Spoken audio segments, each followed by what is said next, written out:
This demonstration here is for the Temescal BJD 1800. I'm going to go through a couple of things that have been added and description of the system.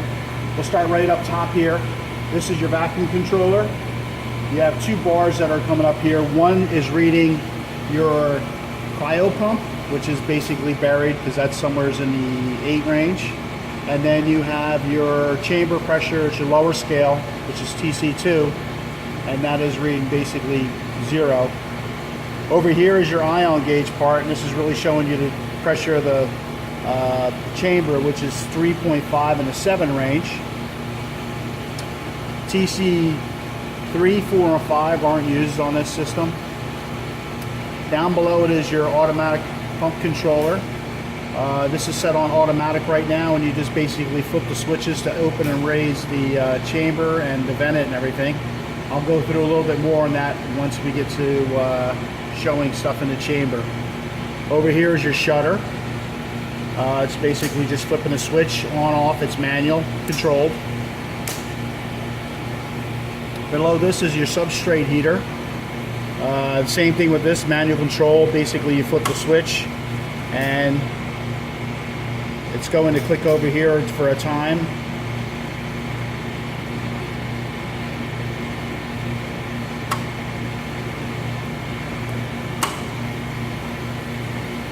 I got it set for 3 minutes right here. I'll try to bring this temperature up right here so you can see it actually try to reach up to it. Now it's timing down 3 minutes right here, and you can see this is your actual, this is your set point. I'll have it set up for 75 exactly. And then over here is showing you your amperage. There are, if you look in the chamber thing right here, you're going to see the quartz lamps being lit up.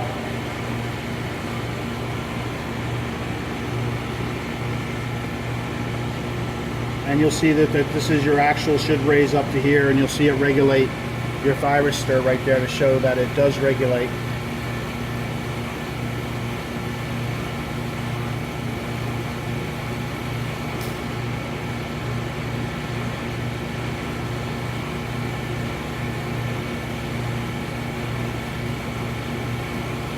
Now it's getting pretty close, so you should start watching the thyristor going down.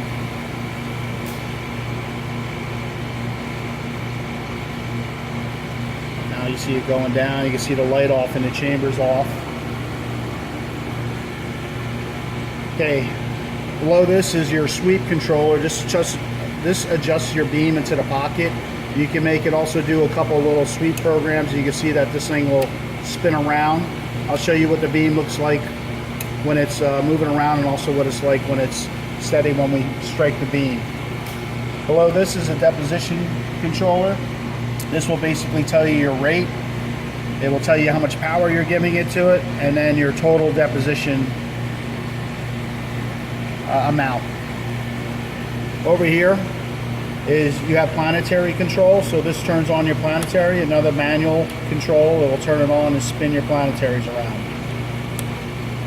Here, this is your turret control. You have 6 pockets on your E-gun. You just manually turn it to what pocket you want to deposit with. This over here is your high voltage control. Basically, you leave this on 10 kV to make sure that that's what the gun runs on. And then over here is your whole gun control that allows you to control your emissions and your amperage going to the filament of your E-gun. Down below here is your breakers. This one's for control, your mechanical pump, your high vacuum pump, and your heat. This is basically your E-gun control too, but you really don't have to mess with anything over here. Then you have your chamber over here. We'll open that up after I run a process.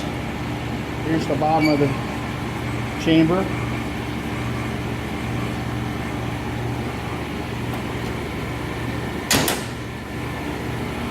Over here is your power supply for your E-gun.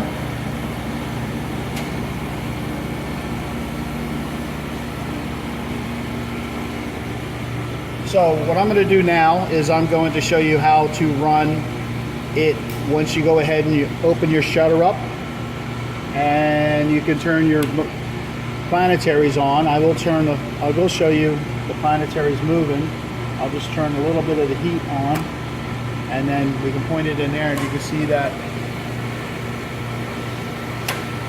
the planetaries are spinning.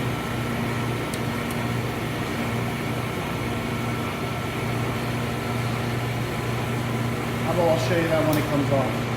Easier to do it then. I'm going to turn the gun on right now. Let me show you over here. Okay, make sure this is on 10K. Then we're going to make sure that your gun control is on. And then I'm going to come over here and I'm going to hit start. Now I have this already set up for aluminum at 5 angstroms a second. Now I just hit start. I have 2 rises on here. You can see this is rise 1. I got it set for 30 seconds and it's going to raise up to 15%.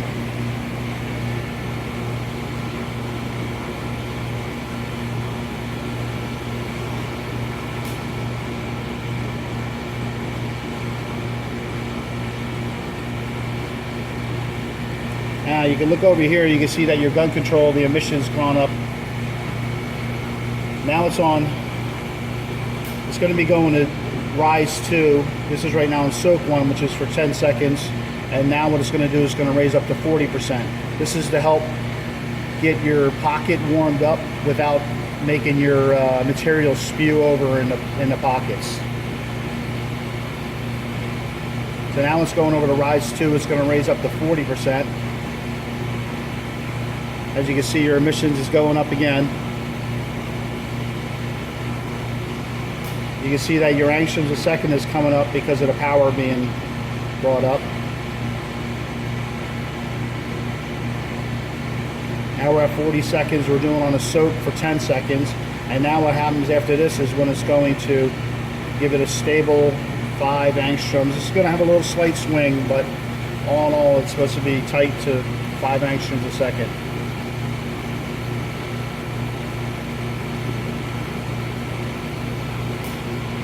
And you can always tell by this little line right here, this is your deviation. It tells you how far off you are from actual set point of what you're attaining. I have it set for 300 angstroms. So once it goes to 300, it will shut down. As you can see, your bar's pretty straight. Different material will actually deposit a little bit smoother than others.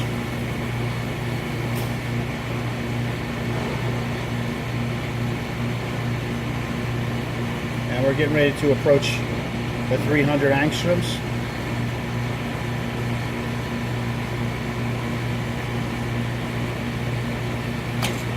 And there it is, 300 angstroms, shut the system off, no more emission current. And now it's shut down. Now what I'm going to do is open up the chamber. First thing you want to do is shut off your ion gauge. And then we're just going to hit vent.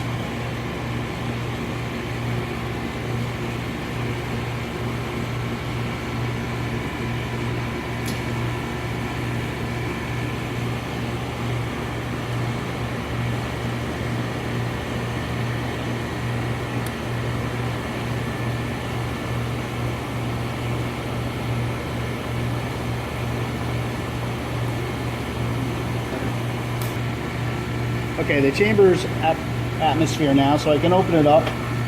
I can show you the planetaries are in here. It is hooked up by a bar up here that hooks up to a motor. I'll spin this, turn this on. You can see that the bar turns around here. It just grabs hold of this little pole piece here and spins it. In here you can also see your quartz heaters. Down at the bottom, I'll open and close your shutter. And then I will cycle through a couple of the pockets. Here's one. We're on pocket 5. Now we're going to move to pocket 6.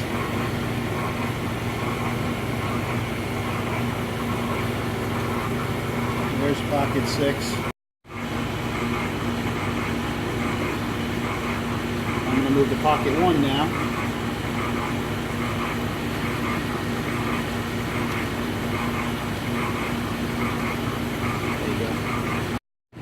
Down on the system, so what we're going to do is close the lid, and then we're going to come up here and turn this down to the bottom position, which is start and lower. And then we're going to wait for it to open up the roughing valve. When it opens the roughing valve, you got to press down hard on the lid to make it seal.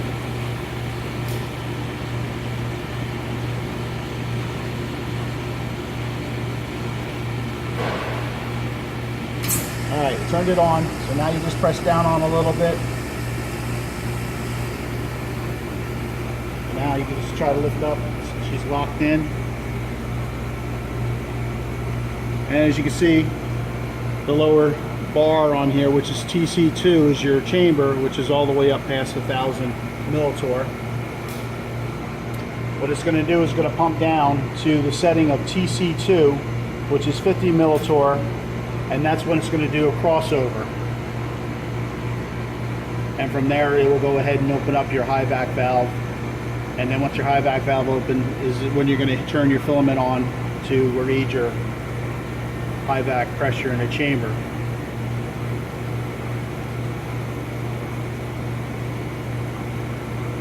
This right here is your pump controller, and if I want, I can just flip this over. Like, these are turned off right now. If I flip this over, you can see I have full control of here.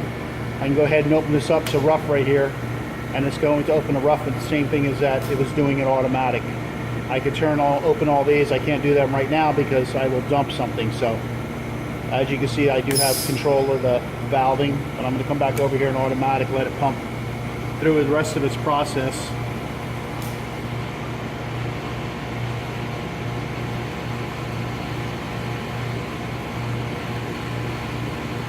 Everything's on a time delay here, so don't expect everything to turn on. These are all your indicators that tell you exactly what valve is open right now. So you now just open up your roughing valve to pump down on the system again. I can show you, well, the little sweep controller, how you can change things, like, since I don't have the gun going, but this is for longitude over here, and this is for latitude. You can see how it moves around, and when you mess with the pendant here, you can actually change the swings. You can see that it just made it bigger swings, and when you look inside at the pocket, you'll be able to see what it does in reference to the indicator here. I can also make that go really fast.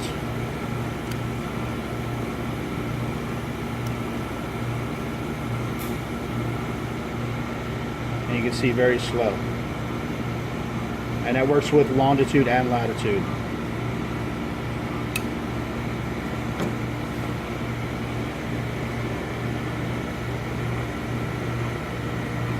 Alright, she's still pumping down. She's right now at 200 millitorr.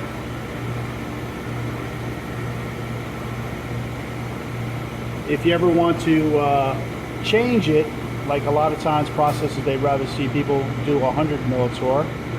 All you have to do is press this button, go over here to this key switch, hit program, and you can actually go ahead and raise this up if you want.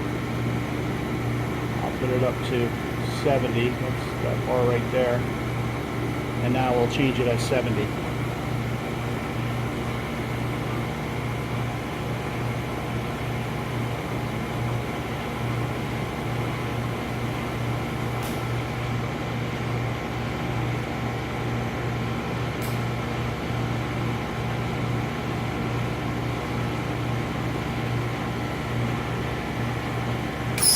Now you can see it shut it off as soon as it hit the 70. It shut off the roughing, and then it will open up your high vac after the time delay. And once she comes down all the way down to 10 millitorr, then you want to hit your filament, and it will be reading your chamber pressure, high vac.